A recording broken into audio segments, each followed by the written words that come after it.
Alright, so with the NBA regular season wrapped up, I decided to look back across some of the younger guys who I feel like I didn't get quite as good a chance to see play throughout the season, and I basically just want to go back through, learn about their game, see what they did during either their rookie year or whichever year they're in, and I just wanted to take this time to again just learn about the league, learn about as many players as possible as I try to get a fuller understanding of each and every player in the NBA.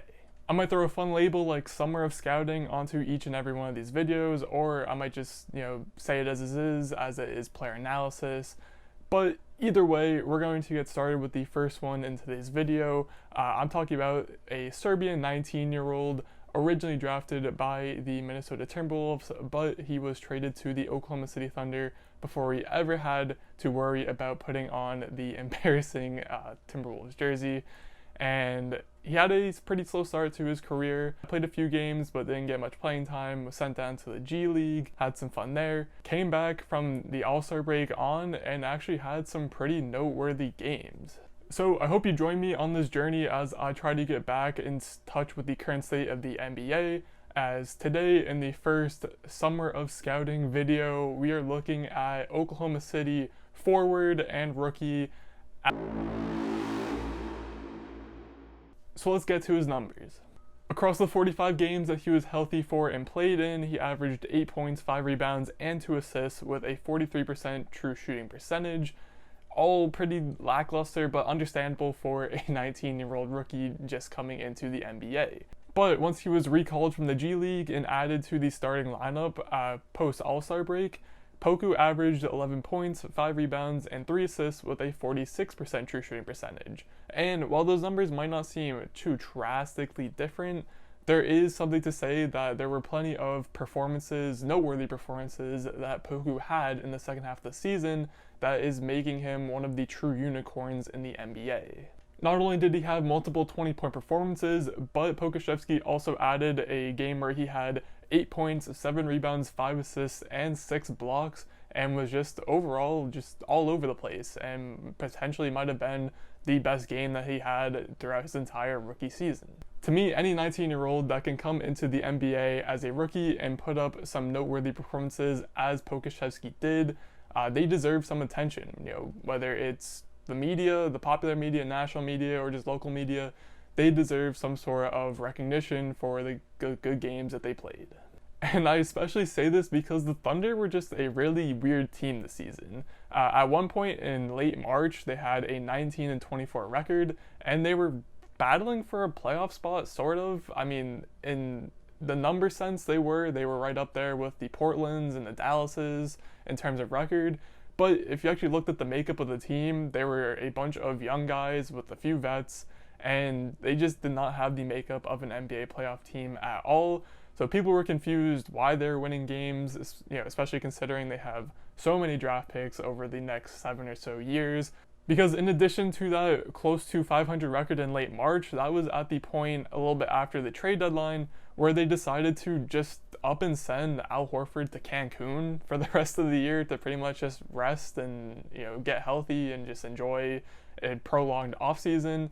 And then almost every other veteran that was on the Thunder roster was just traded to various teams across the league. Overall, it was just a weird stretch for Oklahoma City. Not to mention that from that point on for the rest of the season, they lost 27 of their remaining 30 games, including one 14-game losing streak, which again brought the media and brought fans' attention back, and made them think that okay, the Thunder are finally tanking now. But either way, it was just a weird season overall. Anyway, enough about the Oklahoma City Thunder. Let's get back into the point of the video with Aleksej Pokusevski, and now that we have the numbers out of the way, let's dive deeper into some of his film. Starting on offense, the first thing that you're going to notice about Poku is that he has all-star level confidence. He hasn't seen a shot that he hasn't liked, which is a very good thing for players when they're trying to develop and they're on a team that can allow them to develop, like the Oklahoma City Thunder. Even if he was overshooting at times, it never felt like he was, ruining the chances of the Oklahoma City Thunder, considering the circumstances and that they were not a great team. That just gave him a bigger leash that he probably wouldn't have had anywhere else in the NBA had he been drafted or traded to any of the other 29 teams, and I only see this as a good thing for Poku. He got a true chance to show the skills that he has and the skills that he needs to develop, and on the offensive side of things, there were plenty of positives to look at. Overall, I think it's safe to say that Poku actually has the mannerisms of a good scorer in the NBA. He has pretty exceptional footwork for a 7-footer like himself, and his handles are also pretty good. One shot that's becoming increasingly popular in the NBA is the step back three and just step backs in general, and this was one aspect of Poku's offensive game that I actually felt like looked very comfortable while watching him play.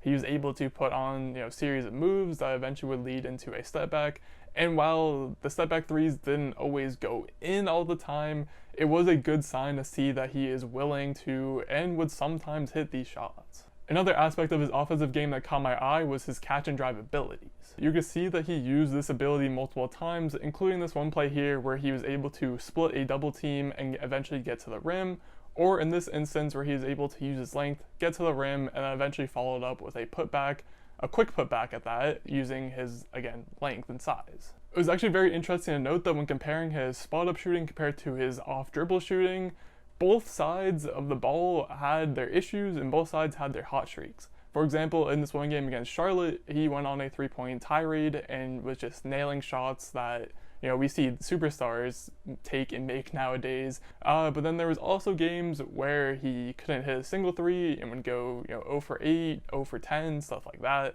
And then when it comes to the off-dribble shooting, there were plenty of times where the move was great, but he just wouldn't finish the shot, or he would just come up a bit awkward looking on the pull-up. But then there were other games where he was able to have some mellow type footwork in the post and just drain the shot. All of it was very promising overall. Then one other aspect of his offensive game that intrigued me as well was his playmaking.